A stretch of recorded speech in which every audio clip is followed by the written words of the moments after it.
everyone, welcome back. I have finished all my classes for the day.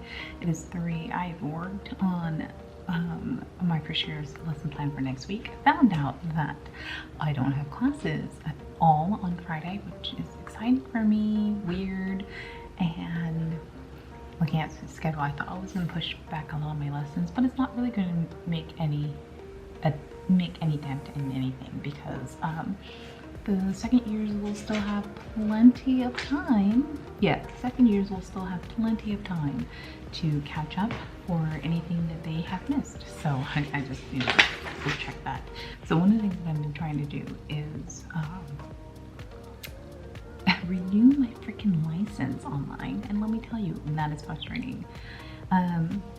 So probably one of the worst things that you will have to deal with, especially if you are American, Canadian. I haven't heard much from other countries, but I'm pretty sure it's probably anytime you're a foreigner in here, you are going to have so many problems with there we go. Anyways, like I was saying, so one of the things you're gonna have a massive amount of problems with doing is dealing with stuff in the USA. Doing any kind of paperwork in the USA. Do not think that just because we have a embassy in Seoul that things will be easier. It's not. I mean, you literally have to make an appointment to go there for anything anyways, and those appointments fill up so fast. It is frustrating and annoying. So a lot of stuff you have to do online, which tends to get easy, except for you do have some problems. Like right now, I can't renew my driver's license, even though I should have done it when I was home in January. It's so annoying. So one of the things I would recommend, and I should have put this on my calendar, is I make a note or a calendar about 2 or 3 months before something expires. So before your passport expires, that is something that I have in the back of my head. Mine's expiring in like 2028. So I know very well that I'm gonna have to renew my passport at that point, and I'm gonna have to fly home for it. I mean, I could probably do it here, but it's much easier if I just send in the paperwork at home and then fly home to pick it up. Just so much easier to do. Anytime you have some sort of license, make sure you have all of that kind of ready, so you know that you're going to need to renew it and stuff like that. So one of the frustrating things that I have, and I still haven't fixed it, I mean I could fix it, but I've lived with this for so long, is if you come here and you are a new teacher, make sure, I didn't know this, but make sure that when your teacher helps you sign up for a bank card, your bank account and your bank card, to make sure that the card that you use is not just a debit card, that you can use it anywhere, online, offline, just anywhere, specifically online, because I have a debit card that I cannot use online anywhere. I have a workaround. So the workaround for me, and it doesn't work all the time, is either using Kakao Pay, which depends on what is going on with your country.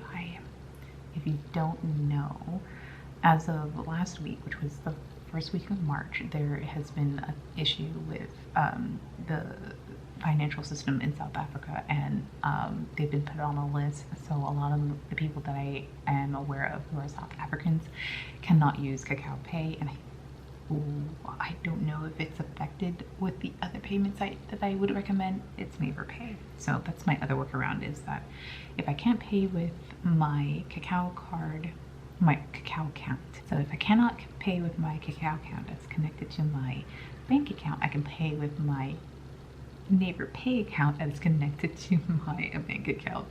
That is my workaround. It doesn't work all the time though. One of the biggest issues that I had recently, last year and this year, is paying for my visa renewal online, because it wouldn't take my American card my American Visa card, and then it wouldn't take my Neighbor Pay account because it took off Neighbor Pay from the previous years. So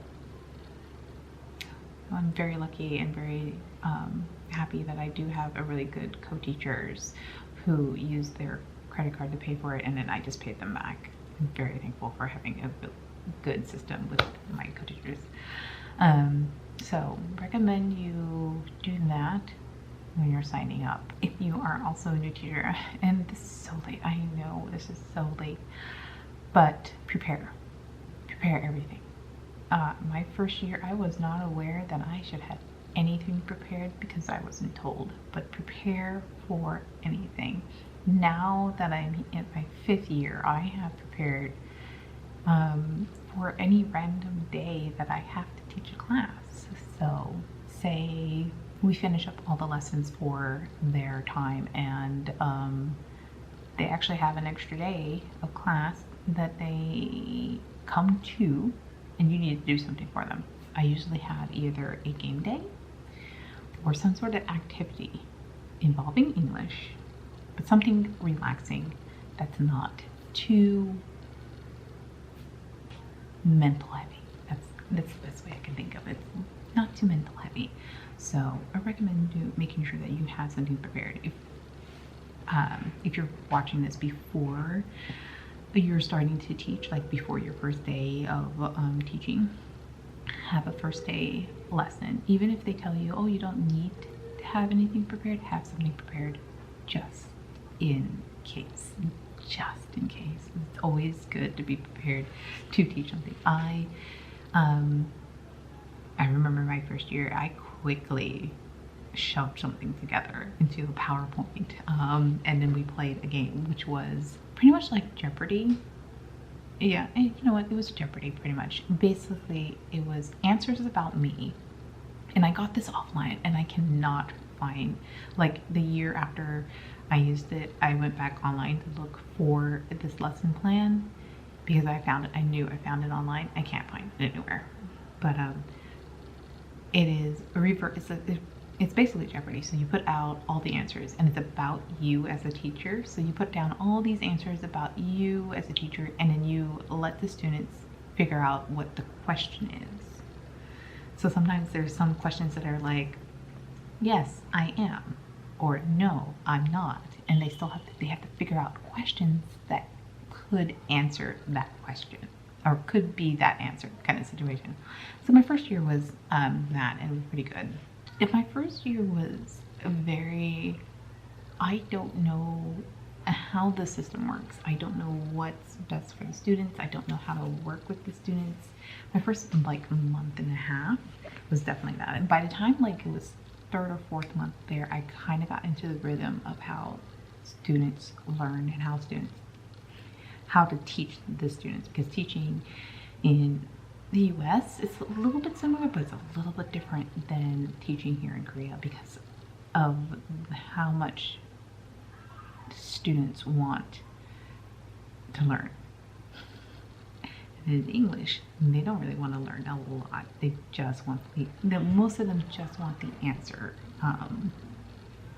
So you're gonna have to deal with the education system here. They're changing slowly, but it's still something that is affecting a lot of the students because they have grown used to that kind of system. But yeah, that's school life. If you were lucky like me and you end up being in a really great school, because I'm in a great school, I think my school's one of the best. My teachers are very kind. My students are very kind. I rarely have to discipline my students ever. I mean, occasionally saying yeah, and occasionally telling them you need to be quiet. It happens, but like, it's not like I've heard so many stories from other teachers about their students. Like, it's crazy. So I'm very, very lucky. So I really do hope that everybody finds a really great school that they can teach at, and the students are kind, because I got that. So I hope everybody else gets it. I do know that Epic needs teachers, but there's a lot of issues with Epic, especially keeping good teachers around. So yeah, I think that's going to be it for the education or school life portion of it. I don't know what else to say, but if you have more questions about like Epic and like teaching stuff, feel free to ask. I will try to answer it the best I can. So life in general, life in general, you can be one of two things here in South Korea. You can be an extrovert or introvert. Now, personally, I'm an introvert, but I'm one of those functioning introverts that can function outside socially for periods of times, but I much rather just stay at home and do absolutely nothing or play video games or read. I am very much that type of person.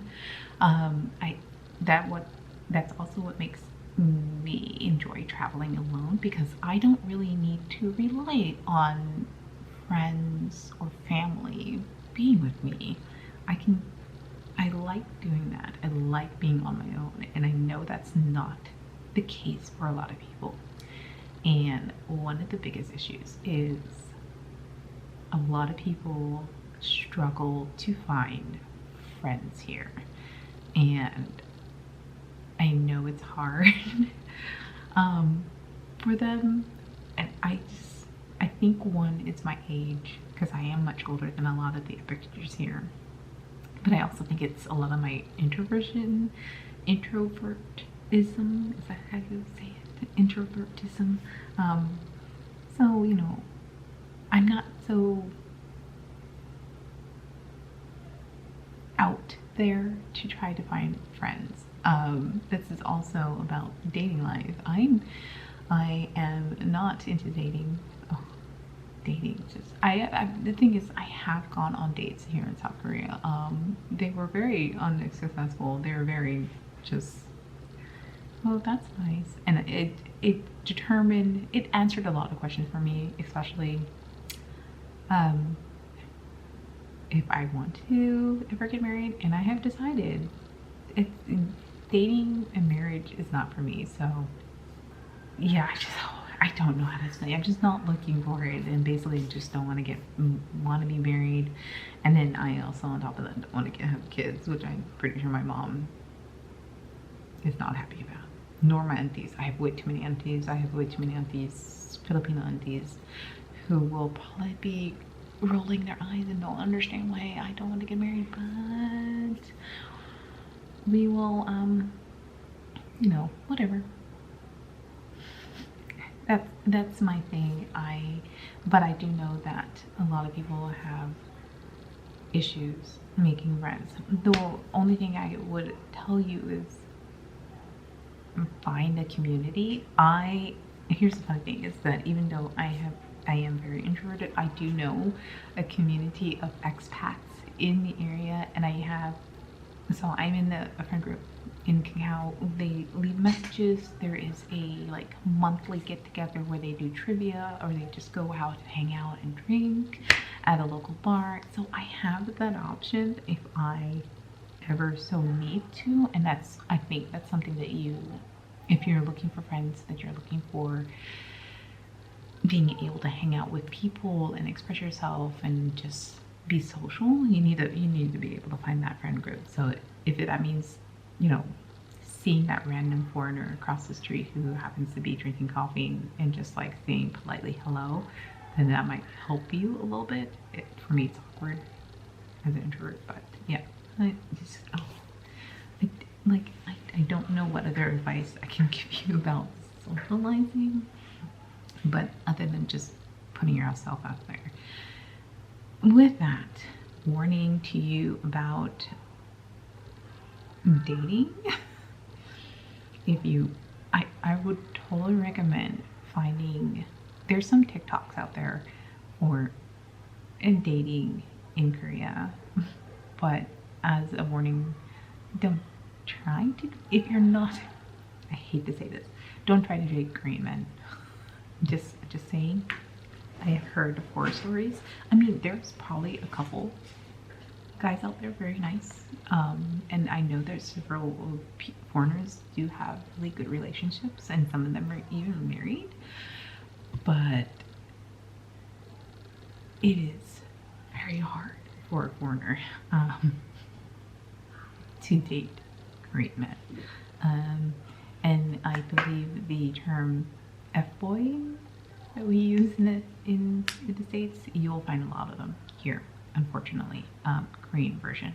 So that is also a warning for you if you want to be dating. Just be careful, and if you are looking to have a serious relationship, make sure you tell them at the beginning, because you probably more than likely use it as oh, we're just hanging out, just a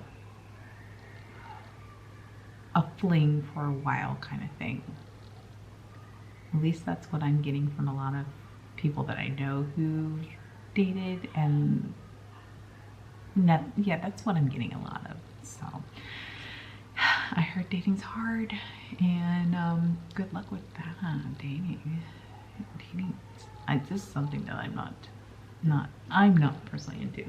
So I will tell you, one of my co-teachers did try to like set me up. I kind of think it was a setup. It was last year.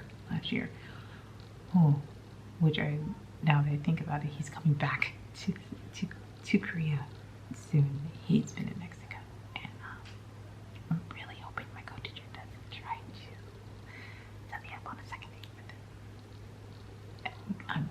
I only did it once because she was my co-teacher and she's so nice, and I like her, and I didn't want to like tell her no. And so I'm really hoping he's nice, just I'm not attracted to him, unfortunately. I'm really not attracted to anybody real, I guess. I don't know anything else to explain.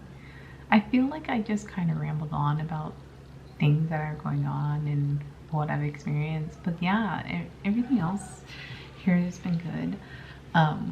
Do you know that there is no discrimination? So if you come and you want to like go places and they tell you no foreigners, then they have every right to say that, because there's no discrimination.